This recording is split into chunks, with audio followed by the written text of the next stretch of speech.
ಎಲ್ರಿಗೂ ಕೂಡ ಹರೇ ಕೃಷ್ಣ ಅಂತ ಹೇಳ್ತಾ ಇವತ್ತಿನ ಎನ್ ಕ್ರಿಯೇಷನ್ನ ವಿಡಿಯೋಗೆ ಸ್ವಾಗತ. ಮಲಯಾಳಂ ಸಿನಿಮಾದಂತಹ ಮಾರ್ಕೋ 2024ರಲ್ಲಿ ಡಿಸೆಂಬರಲ್ಲಿ ರಿಲೀಸ್ ಆದಂತಹ cinema. Written and directed by Haneef Adeen, produced by Shareef Mohammed, edited by Shameer Mohammed, music by Ravi Basrur. ಈ ಸಿನಿಮಾದ ಬಜೆಟ್ ಬಂದು 30 ಕೋಟಿ ಕಲೆಕ್ಷನ್ ಮಾಡಿದ್ದು ಈವರೆಗೆ 50 ಕೋಟಿ ಅಂತ ಹೇಳಿ ರಿಪೋರ್ಟ್ಸ್ಗಳು ಹೇಳ್ತಾ ಇವೆ. ಬಾಲಿವುಡ್ಡಿನಲ್ಲಿ ಆ್ಯಕ್ಷನ್ ಸಿನಿಮಾ ತೆಗೆಯೋದು ಅಪರೂಪದಲ್ಲಿ ಅಪರೂಪ. ನಾನು ನೋಡಿದ ಬೆಸ್ಟ್ ಆ್ಯಕ್ಷನ್ ಸಿನಿಮಾ ಯಾವುದು ಅಂತ ಕೇಳಿದರೆ ಅದು ಬಹುಶಃ ಬಾಲಿವುಡ್ಡಿನಲ್ಲಿ ಒಂದು ಪುಲಿಮುರುಗನ್, RDX, ಅಜಗಜಾಂತರಂ ಇದಿಷ್ಟು.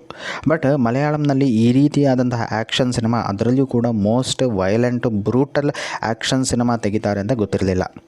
ಬಾಲಿವುಡ್ನ ಬೆಂಚ್ ಮಾರ್ಕ್ ಸಿನಿಮಾ ಅಂತ ಹೇಳಿದರೆ ಇದು ತಪ್ಪಾಗಲ್ಲ. ಲೀಡ್ ರೋಲ್ನಲ್ಲಿ ಉನ್ನಿ ಮುಕುಂದನ್, ಸಿದ್ದಿಕ್, ಜಗದೀಶ್, ಕಬೀರ್ ದುಹಾನ್ ಸಿಂಗ್ ಮುಂತಾದವರು ಆ್ಯಕ್ಟ್ ಮಾಡಿದ್ದಾರೆ.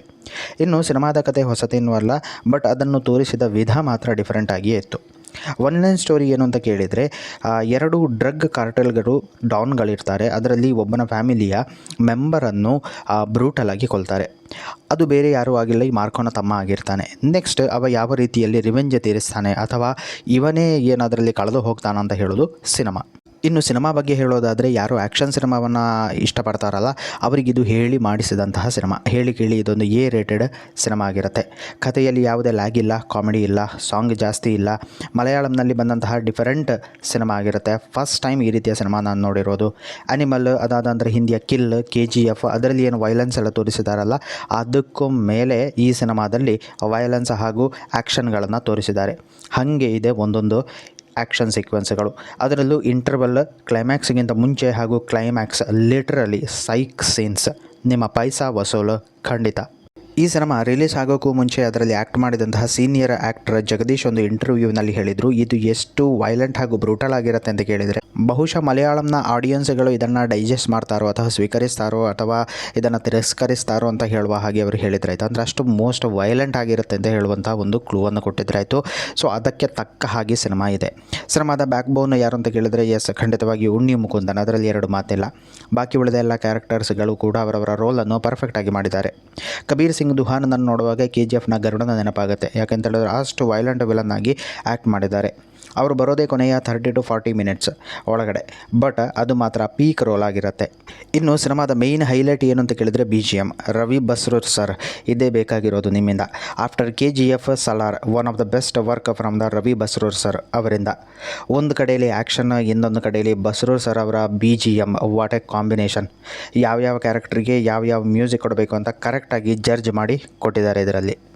ಇನ್ನು ಸಿನಿಮಾದ ಬಗ್ಗೆ ನೆಗೆಟಿವ್ ಹೇಳೋದು ಅಂತ ಹೇಳಿ ಆದರೆ, ನೆಗೆಟಿವ್ ಅಂತ ಹೇಳೋದು ಕೇವಲ ಒಂದೇ, ಬ್ರೂಟಲ್ ವೈಲೆನ್ಸ್ ಆ್ಯಕ್ಷನ್. ಇದು ನನಗೆ ಮಾತ್ರ ಅಲ್ಲ, ಯಾವ ಆ್ಯಕ್ಷನ್ ಏನು ಹೇಟರ್ಸ್ ಇದ್ದಾರಲ್ಲ ಅವರಿಗೆ ಇದು ಇಷ್ಟ ಆಗಲಿಕ್ಕಿಲ್ಲ. KGF, ಸಲಾರ್, ಆ್ಯನಿಮಲ್ನ ಈ ಲಿಸ್ಟ್ಗೆ ಹೊಸದೊಂದು ಸೇರ್ಪಡೆ ಅಂತ ಹೇಳಿದರೆ ಅದುವೇ ಮಾರ್ಕೋ. ಕನ್ನಡದ ಕೆಲವರು ಹೇಳ್ತಾ ಇರ್ತಾರೆ, ಮಲಯಾಳಂನವರು ಮಾಡಿದರೆ ನೋಡೋಕೆ ಆಗುತ್ತೆ, ನಾವು ಮಾಡಿದರೆ ಆಗಲ್ಲ ಅಂತ. ನಾನು ಹೇಳ್ತೇನೆ, ಹೌದು, ನಾವು ನೋಡ್ತೇವೆ ಮಲಯಾಳ ಸಿನಿಮಾ. ಯಾಕೆ ಅಂತ ಕೇಳಿದರೆ ಅವರಿಗೆ ಒಂದು ಸಿನಿಮಾವನ್ನು ಹೇಗೆ ತೆಗಿಬೇಕು ಅಂತ ಹೇಳಿ ಅವರಿಗೆ ಗೊತ್ತಿರುತ್ತೆ. ಡಿಫ್ರೆಂಟ್ ಆಗಿರೋ ಸಿನಿಮಾವನ್ನು ಮಾಡುವಾಗ ನೋಡೋದು ಮತ್ತೇನು ಮಾಡಬೇಕು ನಾವು. ಇನ್ನು ಎಲ್ಲರ ಹತ್ರ ಕೂಡ ಒಂದು ರಿಕ್ವೆಸ್ಟ್, ನೀವು ಸಿನಿಮಾಗೆ ಹೋಗೋದಾದರೆ ನಿಮ್ಮ ಪರ್ಸನಲ್ ರಿಸ್ಕಿನ ಮೇಲೆ ಹೋಗಿ. ಫ್ಯಾಮಿಲಿ ಸಮೇತಾಗಿ ಅಂತೂ ಹೋಗಲೇಬೇಡಿ. ಇದು ಫ್ಯಾಮಿಲಿ ಸಮೇತವಾಗಿ ನೋಡುವಂಥ ಸಿನಿಮಾ ಕೂಡ ಅಲ್ಲವೇ ಅಲ್ಲ. ನೀವು ಆ್ಯಕ್ಷನ್ ಸಿನಿಮಾ ಲವರ್ಸ್ ಆಗಿದ್ದರೆ ಥಿಯೇಟರ್ನಲ್ಲೇ ಹೋಗಿ ನೋಡಿ, ಅದೇ ಬೆಸ್ಟ್ ಎಕ್ಸ್ಪೀರಿಯನ್ಸನ್ನು ಕೊಡುತ್ತೆ. ಮಕ್ಕಳನ್ನಂತೂ ಖಂಡಿತವಾಗಿಯೂ ಕರ್ಕೊಂಡು ಹೋಗಲೇಬೇಡಿ. ಯಾಕೆಂದರೆ ಇದಕ್ಕಿಂತ ಮುಂಚೆ ನಾನು ಹೇಳಿದ್ದೆ ಆಯಿತು, ಇದೊಂದು 18+ ಮೂವಿ ಅಂತೇಳಿ. ಇದು ಆಲ್ರೆಡಿ ಬಾಲಿವುಡ್ಡಿನಲ್ಲಿ ಸೆನ್ಸೇಷನ್ ಕ್ರಿಯೇಟ್ ಮಾಡಿದೆ. ಇಂಡಿಯನ್ ಸಿನಿಮಾದ ಬೆಂಚ್ ಮಾರ್ಕ್ ಆಗೋದರಲ್ಲಿ ನೋ ಡೌಟ್. ಅಷ್ಟು ಬ್ರೂಟಲ್ ಅಲ್ಲದೆ ಈ ರೀತಿಯಾದಂತಹ ಒಳ್ಳೆ ಆ್ಯಕ್ಷನ್ ಸಿನಿಮಾವನ್ನು ಮೇ ಬಿ ಬಾಲಿವುಡ್ನಿಂದ ಇನ್ನೂ ಎಕ್ಸ್ಪೆಕ್ಟೇಷನ್ ಮಾಡ್ಬೋದು ಅಂತ ಹೇಳೋದು ನನ್ನದೊಂದು ಅನಿಸಿಕೆ. ಇದಿಷ್ಟು ಮಾರ್ಕೋ ಸಿನಿಮಾದ ಬಗ್ಗೆ ನನ್ನ ಅಭಿಪ್ರಾಯ. ಬಹುಶಃ ಹೆಚ್ಚಿನವರು ಕೂಡ ಈ ಸಿನಿಮಾವನ್ನು ನೋಡಿರಲಿಕ್ಕಿಲ್ಲ ಅಂತ ಹೇಳೋದು ನನ್ನದೊಂದು ಅನಿಸಿಕೆ. ಯಾಕೆಂತ ಹೇಳಿದರೆ ಇದು ಮಲಯಾಳ ಸಿನಿಮಾ ಆದ ಕಾರಣ. But if you are a action lover then you must go and watch it. ಇಷ್ಟು ಹೇಳ್ದ ವಿಡಿಯೋ ಇಷ್ಟ ಆದರೆ ಲೈಕ್, ಶೇರ್ ಮಾಡಿ. ಸಿನಿಮಾ ನೋಡಿದವರು ಕಮೆಂಟ್ ಮಾಡಿ. ಚಾನಲನ್ನು ಸಬ್ಸ್ಕ್ರೈಬ್ ಮಾಡೋಕ್ಕೆ ಮರಿಬೇಡಿ. ಅದೇ ರೀತಿಯಲ್ಲಿ ಸಬ್ಸ್ಕ್ರೈಬ್ ಮಾಡಿ ಸಪೋರ್ಟ್ ಮಾಡ್ತಾ ಇರಿ ಅಂತ ಹೇಳ್ತಾ ಮುಂದಿನ ವಿಡಿಯೋ ಬರೋವರೆಗೂ ಎಲ್ಲರಿಗೂ ಕೂಡ ಹರ ಹರ ಮಹಾದೇವ.